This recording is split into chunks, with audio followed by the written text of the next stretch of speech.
오늘 우리에게 주신 하나님의 말씀은 창세기 46장 1절에서 4절 말씀입니다. 이스라엘이 모든 소유를 이끌고 발행하여 브엘세바에 이르러 그 아비 이삭의 하나님께 희생을 드리니 밤에 하나님이 이상 중에 이스라엘에게 나타나시고 불러 가라사대 야곱아 야곱아 하시는지라. 야곱이 가로되 내가 여기 있나이다 하매 하나님이 가라사대 나는 하나님이라 내 아비의 하나님이니 애굽으로 내려가기를 두려워 말라. 내가 거기서 너로 큰 민족을 이루게 하리라. 내가 너와 함께 애굽으로 내려가겠고 정녕 너를 인도하여 다시 올라올 것이며 요셉이 그 손으로 내 눈을 감기리라 하셨더라. 아멘. 2023년 10월 8일 주일 예배 저와 여러분에게 주시는 하나님의 말씀은 창세기 46장 1절에서 4절 말씀으로 애굽에서 너를 인도하여 다시 올라오리라, 이러한 주제로 말씀을 증거하겠습니다. 사랑하는 성도 여러분, 저는 이번 주부터 12월 17일 주일까지 총 10번에 걸쳐 출애굽의 비밀을 증거하려고 합니다. 하나님께서는 이 출애굽 과정을 통해 사람을 왜 세상에 보내셨으며 하나님께서 우리를 구원시키시는 그 목적이 무엇인지 증거하셨습니다. 예수님께서는 요한복음 5장 39절과 누가복음 24장 44절에 구약 성경이 예수님 자신에 대한 기록이고 기록된 모든 것이 이루어져야 한다고 말씀하셨습니다. 이 말씀들은 구약 성경이 신약 성경의 모형과 그림자라는 사실을 분명하게 증거한 것입니다. 구약 성경이 신약 성경의 모형과 그림자라는 말의 의미는 구약 성경 말씀만으로나 신약 성경 말씀만으로나 어느 한쪽의 말씀만으로는 하나님의 뜻을 완전하게 알 수 없다는 말입니다. 구약 성경 말씀과 신약 성경 말씀이 서로 연관성이 있는 대로 하나로 합쳐져 해석될 때 하나님의 뜻이 완전하게 드러나는 것입니다. 죄사함의 세례를 하나 예로 들어보겠습니다. 세례에 대해 고린도전서에서 이스라엘 백성들이 바다에서 세례를 받았다고 증거하고 있습니다. 그리고 세례 요한은 물로 세례를 베풀었습니다. 그 말씀들을 보겠습니다. 고린도전서 10장 1절 2절 말씀에 형제들아 너희가 알지 못하기를 내가 원치 아니하노니 우리 조상들이 다 구름 아래에 있고 바다 가운데로 지나며 모세에게 속하여 다 구름과 바다에서 세례를 받고, 이렇게 말씀하셨습니다. 이 말씀에 바다 가운데로 지났다, 바다에서 세례를 받았다고 한 것은 출애굽한 이스라엘 백성들이 홍해를 건넌 것을 말하는 것입니다. 죄사함을 받는 세례의 의미는 여러 방법으로 설명될 수 있지만 중심적인 의미는 죄인이었던 옛사람은 죽었고 그리스도로 말미암아 새 사람으로 거듭났다는 것입니다. 그러나 세례의 의미는 거듭남만 있는 것이 아니라는 것을 고린도 전서 말씀이 증거해 주고 있는 것입니다. 바다 가운데로 지나고 바다에서 세례를 받았다는 말은 이스라엘 백성들이 바다를 건너는 과정을 통해 사단의 세력들을 상징하는 애굽의 왕 바로와 바로의 군대가 몰살당한 일까지가 모두 세례의 의미 안에 들어있다는 뜻입니다. 다시 말하면 죄인이 세례를 받고 다시 살아나면 반드시 사단의 세력이 멸망의 심판을 받는 일이 함께 일어나야 된다는 것을 말해주는 것입니다. 출애굽 때 말씀을 보시겠습니다. 애굽 왕 바로가 홍해에 갇힌 이스라엘 백성들을 다시 추격합니다. 추격하는 이유는 여호와께서 애굽 왕 바로의 마음을 강팍해 하셨기 때문입니다. 출애굽기 14장 6절에서 8절 말씀에 바로가 곧 그 병거를 갖추고 그 백성을 데리고 갈새 특별 병거 600승과 애굽의 모든 병거를 바라니 장관들이 다 거느렸더라. 여호와께서 애굽 왕 바로의 마음을 강팍해 하셨으므로 그가 이스라엘 자손의 뒤를 따르니 이스라엘 자손이 담대히 나갔습니다. 여호와께서는 자기 백성을 통해 사단을 멸하신다는 것을 보여주셨습니다. 출애굽기 14장 28절 말씀에 물이 다시 흘러 병거들과 기병들을 덮되 그들의 뒤를 쫓아 바다에 들어간 바로의 군대를 다 덮고 하나도 남기지 아니하였더라.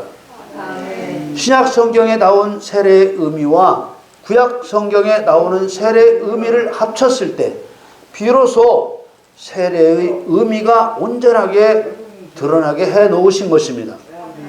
대다수의 사람들이 생각하는 세례는 죄인이 거듭나는 것만 생각하지만 성경이 말씀하고 있는 세례는 사단의 종이었던 죄인이 거듭나는 과정을 통해 반드시 사단의 세력을 멸하는 일까지 일어나야만 한다는 것을 증거하고 있는 것입니다. 죄인을 살려주시는 것은 값없이 베풀어 주시는 은혜와 구원에 속하는 일이고 반면에 사단을 심판하는 일은 진리와 심판에 속하는 일입니다. 성경은 끊임없이 사단을 심판하고 있습니다. 마지막에는 사단을 1000년 동안 무저갱에 가두었다가 영원한 지옥 불구덩이 속에 던져 넣는 것으로 세상을 마감하실 것을 예고하고 있습니다. 하나님께서는 은혜와 구원만으로 하나님의 목적을 이루시는 것이 아닙니다. 세상의 시작부터 세상의 마지막 종말에 이르기까지 은혜와 구원, 진리와 심판이 함께 목적을 이루는 것입니다. 그러므로 우리가 앞으로 10번에 걸쳐 꼼꼼히 살펴보려고 하는 출애굽에 대한 구약 성경의 말씀들도 신약 성경에 나오는 구원에 관한 말씀들과 함께 풀어져야만 구원에 관한 하나님의 뜻을 바르게 이해할 수 있게 되는 것입니다. 앞에서 말씀을 드렸지만 하나님께서는 출애굽 과정을 통해 사람을 왜 세상에 보내셨으며 하나님께서 우리를 구원시키시는 그 목적이 무엇인지 증거하셨습니다. 약속의 땅 가나안을 천국이라고 말하는 사람들은 구원이 무엇을 의미하는지 모르기 때문에 그렇게 말할 수밖에 없습니다. 가나안이 천국이라고 한 말을 억지로 깨워 맞추려고 심지어 천국에도 가나안 7 족속과 같은 존재들이 있다는 웃지 못할 거짓 설교들이 성도들을 불신의 구렁텅이로 빠지게 하고 있습니다. 또 어떤 설교자들은 그리스도의 몸된 교회 안에는 마귀의 역사가 일어날 수 없다고 말합니다. 요한계시록 2장 3장에 에베소, 서머나, 버가모, 두아디라, 사대, 빌라델비아, 라오디기아 이 7 교회의 상황을 성경으로 알려주어도 교회에 어떻게 마귀가 들어오느냐, 성도에게 어떻게 마귀가 역사하느냐 무지한 말을 합니다. 이러한 무지한 말들을 하게 되는 근본적인 이유가 구약 성경과 신약 시대와의 관계를 예수님의 말씀대로 이해하려고 하지 않기 때문입니다. 좋게 말해서 이해하지 않으려 한다는 것이고 실제로는 하나님의 경륜을 깨닫지 못하고 영의 세계, 특히 사단에 대해 무지하기 때문에 성경을 읽으면서도 엉뚱한 이야기를 하는 것입니다. 사단이 어떤 존재인지도 모르고 또 하나님께서 하나님의 목적을 이루시기 위해서 사단을 어떤 도구로 사용하시는지를 모르기 때문에 사단에 대해 성경과 전혀 맞지 않는 말을 하는 것입니다. 그리스도인은 사단, 마귀, 귀신에 대해 잘 알아야 합니다. 왜냐하면 하나님께서는 모든 일에서 사단, 마귀, 귀신을 그리스도인을 온전하게 세워가시는 도구로 사용하시고 또 거짓 그리스도인을 가려내시는 도구로도 사용하시기 때문입니다. 요한계시록 2장 24절 말씀에 두아디라에 남아있어 이 교훈을 받지 아니하고 소위 사단의 깊은 것을 알지 못하는 너희에게 말하노니 다른 짐으로 너희에게 지울 것이 없노라. 사단의 깊은 것들이란 사단이 하나님의 통치 아래에 있기 때문에 하나님의 통치 아래에서 사단이 하는 일들입니다. 사단이 하는 일은 우는 사자같이 두루다니며 삼킬 자를 찾아다니며 사람을 속이고 죽이고 멸망시키는 일을 합니다. 이것이 하나님의 통치 아래에서 사단이 해야 하는 일입니다. 이런 사단에게 삼킴당하지 않고 사단과 싸워 이길 수 있는 유일한 길을 주셨는데 그 유일한 길은 진리로서 마귀의 거짓말을 드러내고 성령의 능력을 힘입어 이를 심판하여 멸하는 것입니다. 사단에게는 성도를 속이고 죽이고 멸망시키라고 허락해 놓으시고 성도에게는 내 능력을 힘입어 사단을 멸하라고 하신 것입니다. 그러면 어떤 결과가 나타날까요? 하나님의 이 말씀을 믿고 순종하여 성령의 능력을 의지하여 마귀의 일을 멸하면 하나님의 아들로 인정되어 영원한 천국을 유업으로 얻게 되는 것입니다. 그러나 성령의 능력을 힘입어 사단을 멸하라는 하나님 말씀을 믿지 않고 순종치 않고 마귀의 일을 멸하지 않으면 마귀의 밥이 되어 속임당하고 죽임당하고 멸망당하게 되는 것입니다. 이처럼 사단은 믿음 없는 거짓된 성도를 가려내는 도구가 되고 사람의 힘으로는 이길 수 없는 사단을 성령의 능력으로 멸하게 하심으로써 하나님을 더욱 경외하게 하는 것입니다. 하나님께서는 이스라엘 백성들을 애굽에 보내셨다가 다시 돌아오게 하시겠다는 말씀을 야곱에게 하신 것보다 훨씬 앞에 야곱의 할아버지인 아브라함에게 먼저 하셨습니다.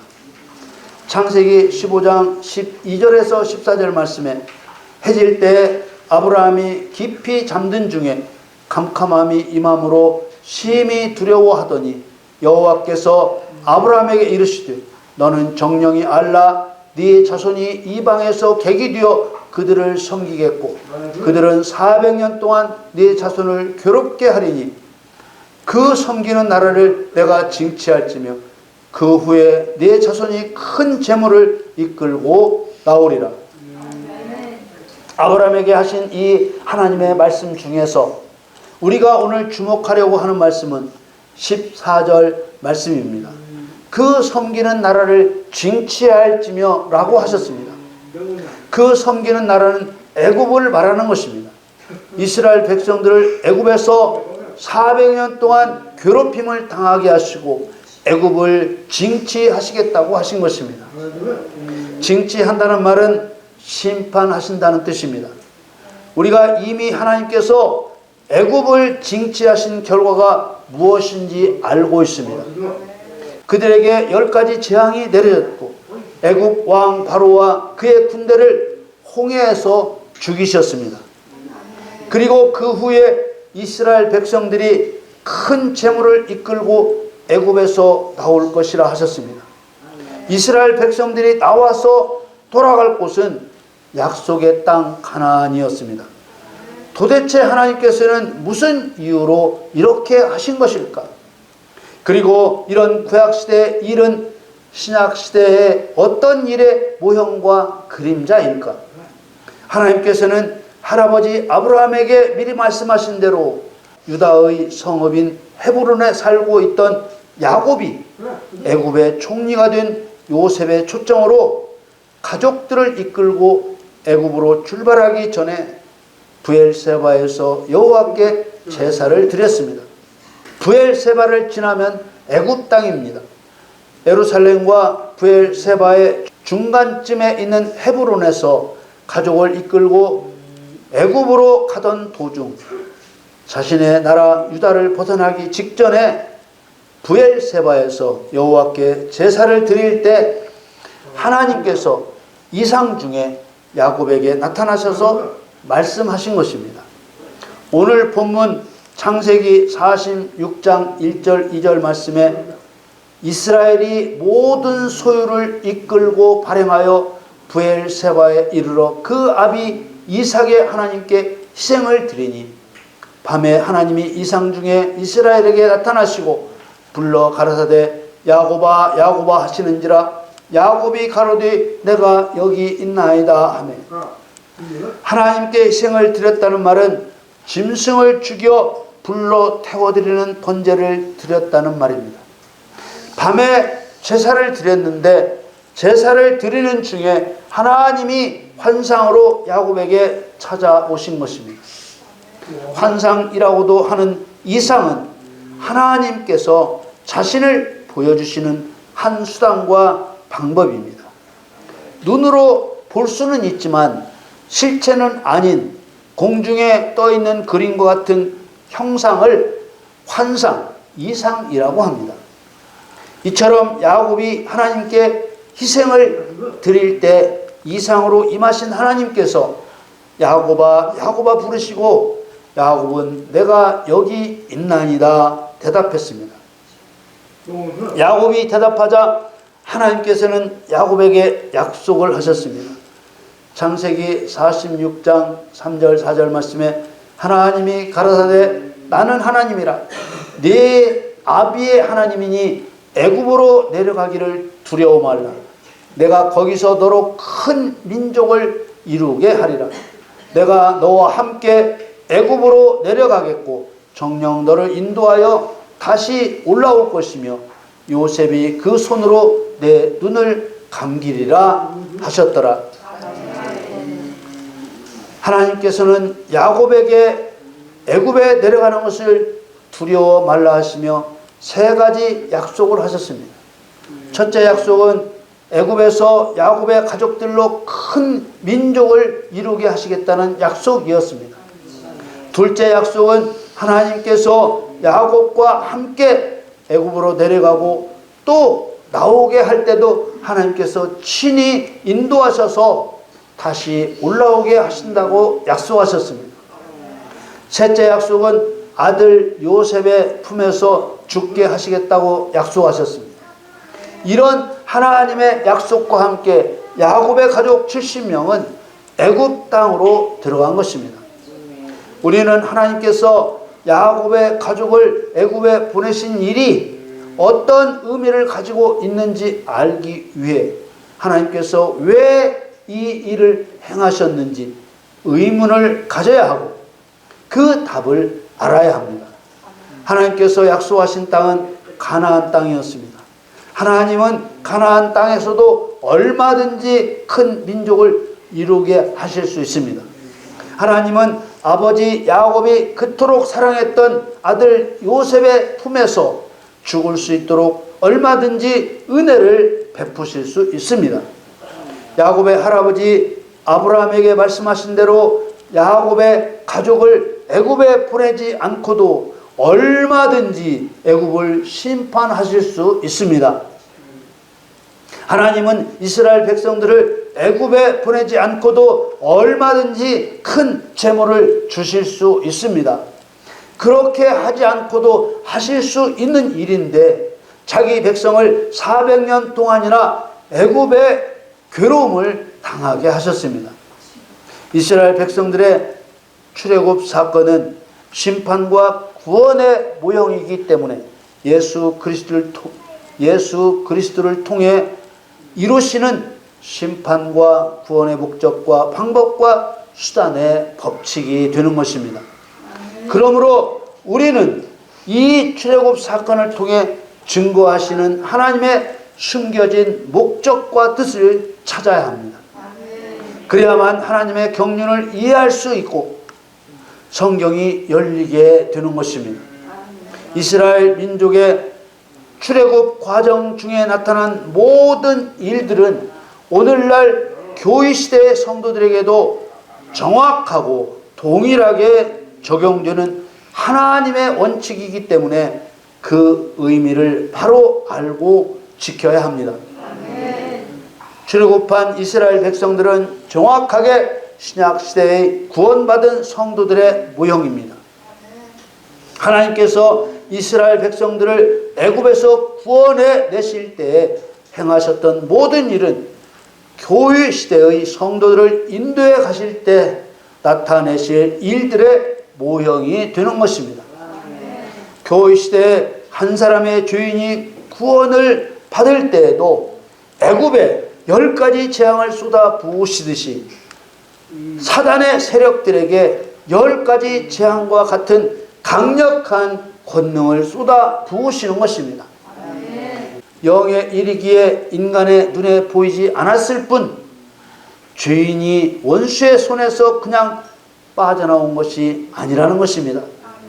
한 사람의 죄인이 구원받을 때 영의 세계에서 그런 사단 심판이 있었던 것을 아는 것과 모르는 것의 차이는 신앙의 성공과 패배를 갈라놓는 지식과 능력이 되는 것입니다. 믿습니다 해서 구원을 받았다고 배우게 되니까 구원의 가치가 얼마나 큰지를 모르는 것입니다. 그리고 하나님의 권능으로 타격을 받은 사단이 죽어 없어진 것이 아니라 말 그대로 타격을 받은 것이기 때문에 사단의 세력들이 구원받은 나를 다시 죄를 범하게 해서 자신의 종이 되게 하려 한다는 것을 절절하게 알지 못하는 것입니다. 이스라엘 백성들이 애굽에서 나올 때뿐 아니라 광야에서도 그렇고 가나안에 들어가서까지도 하나님께서 죽이라고 하는 자들을 죽이지 않으면 거꾸로 이스라엘 백성들이 죽고 하나님께서 죽이라고 하는 자들을 죽이면 이스라엘 백성들이 살았고 하나님도 기뻐하시며 복을 주셨습니다.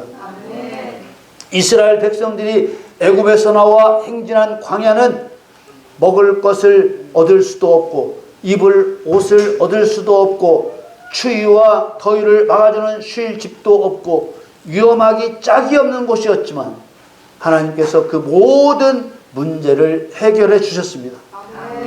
산상수훈이라고 부르는 예수님의 가르침에서 출애굽 때에 광야를 인도해 가신 하나님의 뜻을 발견할 수 있습니다.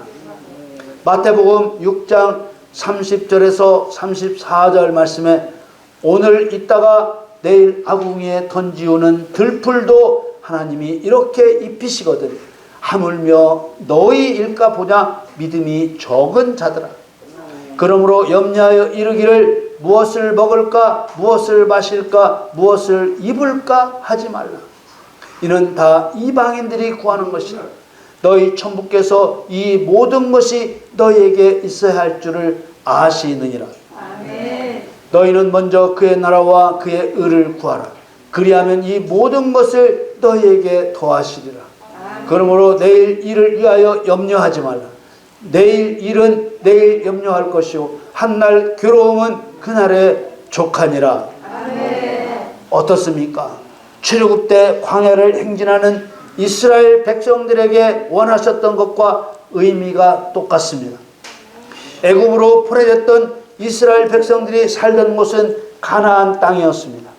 하나님께서는 이스라엘 백성들을 애굽으로 보내실 때 400년이라는 기한을 정하여 애굽에서 다시 돌아오게 하시겠다고 약속하셨습니다.